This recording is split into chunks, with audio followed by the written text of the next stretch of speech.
Good morning, everyone. So I'm Ed Matthew. I work at the think tank E3G, and I'm running the Energy Bill Revolution campaign in the UK. Our mission is to end fuel poverty in the UK, and I'm going to tell you about our campaign. In the UK, we have what I would describe as a fuel poverty crisis. We have 5 million households in the UK who are technically in fuel poverty. That means that they need to spend 10% of their income on energy in order to keep warm. We like to draw attention to the multiple impacts of this. Traditionally, people tend to focus on the impact on older people, which is significant, but forget sometimes that children are affected too. And we estimate there are 1.6 million children in the UK who are in households in fuel poverty, and they face serious health risks. They're twice the risk of respiratory diseases and up to 4 times the risk of mental health issues. One of our partners is a mums group called Net Mums. They've done a survey last year looking at the impact of high energy bills and found that 1 in 4 of their members said they were having to make the choice between heating their home properly and feeding their family properly. And remember, we're one of the richest members of the European Union. We might have one of the biggest debt burdens, but we're one of the richest, technically in income levels. But there's still real hardship out there from high energy bills, real hardship. And it's turning this into actually quite a major political issue in the UK now. Let's remember the older people too. In the UK, we have on average, 26,000 excess winter deaths every year. I've just counted up the people in this room. There's about 200 people here. That's the number of people in the UK who die every day in the winter from the cold, every single day. Now, a significant proportion of them die because they are living in cold homes. Just a bit of background on the UK. We have, in terms of the energy bill crisis, our energy bills have doubled since 2005. I've been following the UK politics recently. There's been a huge debate about how to bring down energy bills, with Ed Miliband, the opposition leader, saying he's going to freeze energy bills, which is causing a lot of controversy. But it's looking as though it's going to be the big issue come the UK election in 2015. If you look at rates of fuel poverty in the UK compared to other countries in Western Europe, we're up there at the top. And it's a bit difficult to explain at first because we actually have some with the lowest energy prices, not the lowest energy bills, but lowest energy prices in Europe, the lowest gas prices, and some of the highest incomes. So how do you explain this? Well, that's the reason. Not all our buildings look like this. That's my mum's house. But quite a few do. No, the issue here is that it's the woeful state of the UK housing stock. We have some of the worst insulated housing in Europe.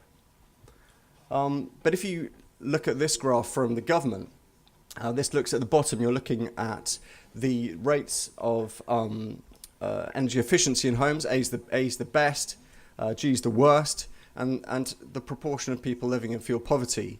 You can see that the people who are in fuel poverty really at the worst end of the insulation graph there.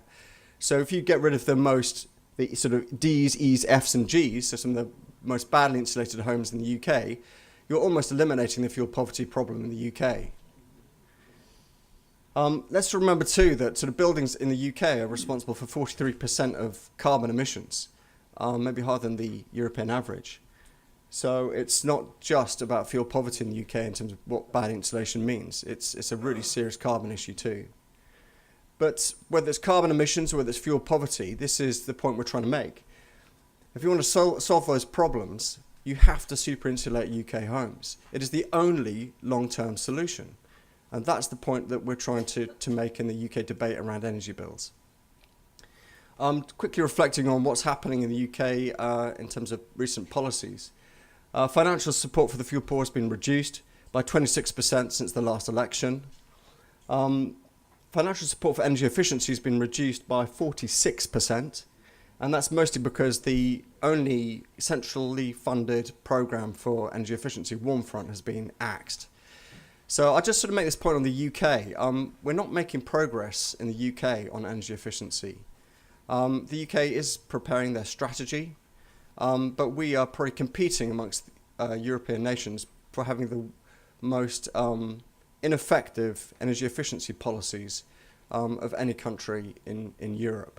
Our flagship policy is the Green Deal, providing loans to households at high interest rates.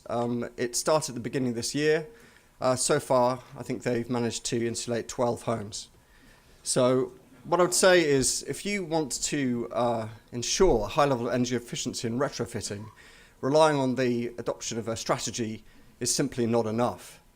You need major investment, and you need to focus the minds of your finance ministries, and nothing will do that more than a legally binding target. That's from my experience in the UK at least. The energy bill revolution, this is our solution that we're calling for. We're running a major public campaign, and we're calling for carbon revenues to be used to insulate all the homes of the fuel poor. In the UK, we have a lot of carbon revenue due to come in. For the next 15 years, it's £60 billion. And there you can see it's rising over the years. It's just over, it's been 1 and 2 billion this year, rises to 8 billion by 2027. The blue bit is the ETS revenue. The red bit comes from a tax we have in the UK called the carbon floor price. But together, it provides very stable revenue, and it's 60 billion. Now, if you use that to renovate UK homes, you could renovate 9 million homes with that money, an average spend of £6,500.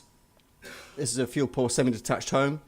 With £9,000, you could actually make that home warm. That's the first thing this graph doesn't reflect. It goes from a cold home to a warm home. But you're still able to save £630 on the bill, saving 35%, and make a massive CO2 saving as well. So that's a fuel-poor home. For an average home, you can actually cut the total energy bill in half. And that's the message we're trying to get out there, that when you debate about, in the UK, about energy bills, how to bring them down, there's talk about breaking up the big 6 energy suppliers, tariff reform, regulatory reform, but there's nothing that will do more to bring down bills than making homes highly energy efficient. So that's the impact we're looking for. 9 million households super energy efficient over the next 15 years, quadruple carbon savings, and a lot of jobs, over 100,000 jobs. I'm proud to say we've got the biggest fuel poverty alliance in the UK of anywhere in the world. We've now got 150 organisations who've backed our ask. Although most stakeholders disagree on almost every element of energy policy in the UK, stakeholders outside government are actually united behind this solution. We have every major union, every major green group, every major older persons group, every major children's group, major women's groups, disability groups, consumer groups. This isn't all of them. This slide's a little bit old, but we've got more who've come on board. The UK's leading councils. It's great that we've united behind one thing that could truly be transformational, and we hope that the politicians are taking notice. We've been holding public meetings around the UK. We had 30 public meetings around the UK because we feel that we have to get some grassroots support for what we want. We've had a lot of media coverage supporting our campaign. It started last year. And we're trying to make the economic case as well, just to show that it's not just about social benefits. This was a very important study we launched last year from Cambridge Econometrics. It looked at the impact of investing that carbon revenue and what it would be on the UK economy compared to general infrastructure investment, general public spending and tax cuts. And guess what came out best? Energy efficiency. It creates more growth and more jobs than anything else. And the natural conclusion of that study, and Cambridge Econometrics are a pretty hard-nosed bunch of economists. That was their independent conclusion. The natural implication of this should be the number one spending priority for governments if their focus is on jobs and economic growth. But in the UK, there's almost no money, central government money going into it, and that's perplexing. Our political support is growing. We now have 200 MPs in support of the campaign. We had a petition in the UK Parliament last year. It was the third most supported out of 1,330. In September, the Liberal Democrats, which is one of our 3 major parties in the UK, came out in support of the campaign. It's now official party policy. And the Labour opposition, the main opposition, has announced a complete review of energy efficiency policy. Our aim is to get manifesto commitments from each three of the major parties in the lead up to the next election, which is in May 2015, to back our campaign. That's what we're trying to achieve. And I just sort of draw attention to two other things quickly, which I think is important for the development of this campaign. We believe that if you look at the economic case, this should be the UK's #1 infrastructure priority. The UK will spend £100 billion on infrastructure between 2015 and 2020. At the moment, how much will go onto retrofitting buildings? 0. But we believe there's the strongest possible case to make it the #1 priority. There's no other investment which could do so much: reduce carbon emissions, eliminate fuel poverty, create more jobs and growth than anything else. Increased energy security. You know, what investment can do that? We're also trying to draw attention for the public about the amount of money that they waste. They're literally burning money, and they're not thinking about this. They tend to sort of blame all kinds of reasons for energy bills, but they miss the point that it's the insulation, the lack of insulation in their homes. We're going to have a week of action, a public week of action, in alliance with our members in February to draw attention. I don't know if you've heard of guerrilla knitting, but we're going to knit Westminster. It's going to be Big Ben, telephone boxes, statues. We're going to present sort of scarves to all the MPs. We might even knit the Treasury. We'll see how we go. But we're trying to draw public attention to the plight of the fuel poor and get our campaign really going. And this is the prize that we're after. And I make no apologies for our ambition here. We want to end fuel poverty in the UK. We want to inspire change. We want to go from probably having the worst set of energy efficiency policies in Europe to the best, and inspire others to take that lead. We want to minimise energy bills for everybody. We want to create more carbon cuts.